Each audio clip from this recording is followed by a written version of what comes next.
Once upon a time there was no earth, no sky, no stars, and no moon. The universe was an empty void, a vast expanse of nothingness. It was a time before time itself, a moment suspended in the infinite darkness. There was no sound, no movement, no life. Only the presence of God filled this endless void, a divine being of unimaginable power and wisdom.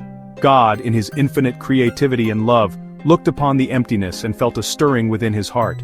He envisioned a world teeming with life, a place where beauty and harmony could flourish. And so, he decided to create, know anything. There was only God. One day, God had a wonderful idea. "I will make a man," he said.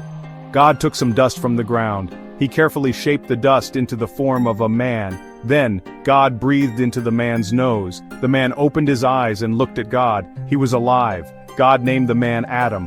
God was happy with his creation. But this was not just any creation. God had poured his love and care into every detail. He sculpted the man's body with precision, forming each muscle, each bone, and each sinew with his divine hands. The dust, once lifeless and ordinary, was transformed into a vessel of life. As God worked, he envisioned the man's purpose, his potential, and the role he would play in the grand tapestry of creation. When the form was complete, God paused to admire his work. The man lay still, a perfect yet lifeless figure. Then, with a breath that carried the essence of life itself, God breathed into the man's nostrils. This breath was not just air, it was the breath of life, a divine spark that ignited the man's soul. The man's chest rose and fell as he took his first breath. His eyes fluttered open, and he gazed upon his creator with wonder and awe. God smiled, seeing the light of life in the man's eyes. He named him Adam, a name that would echo through the ages. Adam was the first of his kind, the beginning of humanity. God saw that Adam was good, a reflection of his own image and likeness. He was not just a creation, he was a companion, a being with whom God could share the wonders of the world he was about to create. God's heart swelled with joy and satisfaction. He had created a being capable of love, thought, and creativity. Adam was a testament to God's boundless love and the infinite possibilities of his creation. And so, with Adam by his side, God prepared to bring forth the rest of the world, a beautiful and harmonious place where life could thrive and flourish. God saw that Adam was lonely. Adam wandered through the lush garden surrounded by the beauty of nature, yet he felt a deep sense of solitude. The animals had their companions, the birds sang in pairs, and the fish swam in schools, but Adam had no one to share his thoughts and feelings with. He often sat by the river, watching the water flow, lost in his own thoughts. His heart yearned for a friend, someone who could understand him and share his life. "It is not good for man to be alone," God said. The Creator, in his infinite wisdom, knew that companionship was essential for happiness and fulfillment. He observed Adam's loneliness and decided to take action. The garden, with its vibrant colors and harmonious sounds, was a paradise, but it was incomplete without the presence of another human being. God wanted Adam to experience the joy of companionship, to have someone to laugh with, to talk to, and to share the wonders of the world. "I will make a helper for him." With great care and love, God began the process of creating a companion for Adam. He envisioned a being who would complement Adam, someone who would be his equal and his partner. The divine hands shaped the clay with precision, molding it into a form that was both strong and graceful. This new creation would be a reflection of God's own image, imbued with the same spirit and essence that gave life to Adam. God made Adam fall into a deep sleep. As Adam lay under the shade of a magnificent tree, he felt a sense of peace and tranquility wash over him. The gentle breeze rustled the leaves, and the soft chirping of birds lulled him into a deep slumber. In this state of rest, Adam was unaware of the miraculous work that was about to take place. His dreams were filled with visions of companionship and love, a prelude to the reality that awaited him. Then, God took one of Adam's ribs and used it to create a woman. With divine precision, God carefully removed a rib from Adam's side. This act was symbolic, representing the deep connection and unity that would exist between man and woman. From this rib, God fashioned a new being, a woman who would be Adam's partner and equal. She was created with the same care and love that had gone into the creation of Adam, and she was imbued with the same spirit of life. When Adam woke up, he saw the woman standing before him. "Wow!" Adam exclaimed. As he opened his eyes, he was greeted by the sight of a beautiful woman standing before him with a gentle smile. She was unlike anything he had ever seen, and his heart swelled with joy and wonder. Adam felt an immediate connection to her, a sense of recognition and belonging. He knew that she was the companion he had been longing for, the one who would complete his life. "You are just like me, but different. You are beautiful," Adam said, his voice filled with awe and admiration.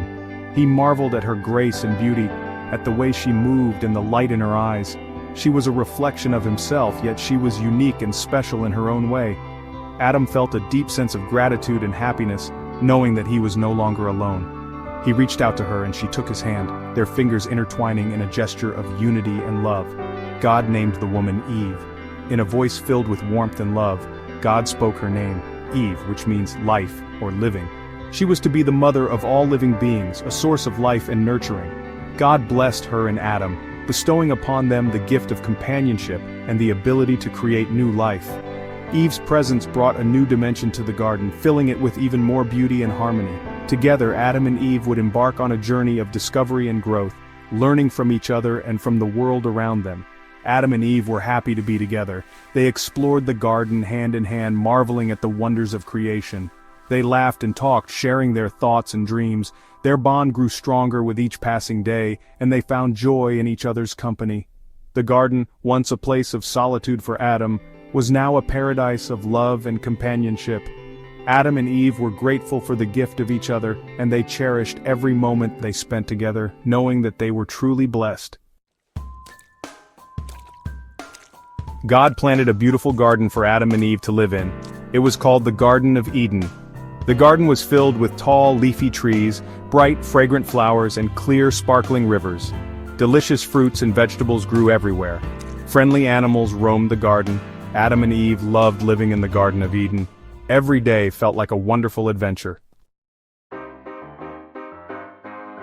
In the middle of the Garden of Eden stood a very special tree. It was called the Tree of Knowledge of Good and Evil. God told Adam and Eve, "You may eat the fruit from any tree in the garden except this one. If you eat from the tree of knowledge of good and evil, you will die." Adam and Eve promised to obey God's rule. They knew it was important to listen to God. One day, a sly serpent slithered up to Eve, its scales glistening under the dappled sunlight filtering through the leaves. Eve was standing near the tree of knowledge, a tree that stood out with its lush, vibrant leaves and enticing fruit. The garden around her was a paradise, filled with the sweet scent of blooming flowers and the gentle hum of bees. The serpent, known for its cunning nature, had a plan. It slithered closer, its eyes gleaming with a mischievous glint. It knew that it had to be careful and persuasive to achieve its goal. "Did God really tell you not to eat from this tree?" the serpent asked Eve, its voice a soft, almost hypnotic whisper. The question hung in the air, filled with a mix of curiosity and challenge. Eve, slightly taken aback by the serpent's question, replied, "God said we could eat from any tree in the garden except this one." She gestured towards the tree of knowledge, its fruit glistening temptingly.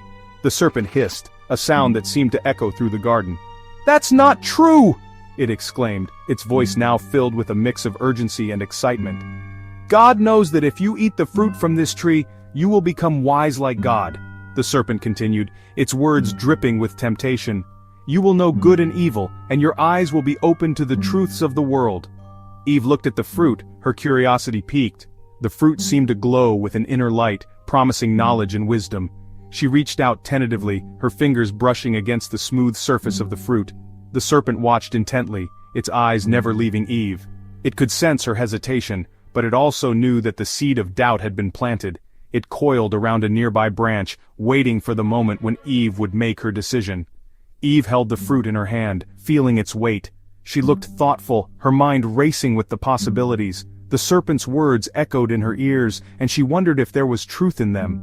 Finally, with a deep breath, Eve took a bite of the fruit. The taste was unlike anything she had ever experienced, sweet and rich.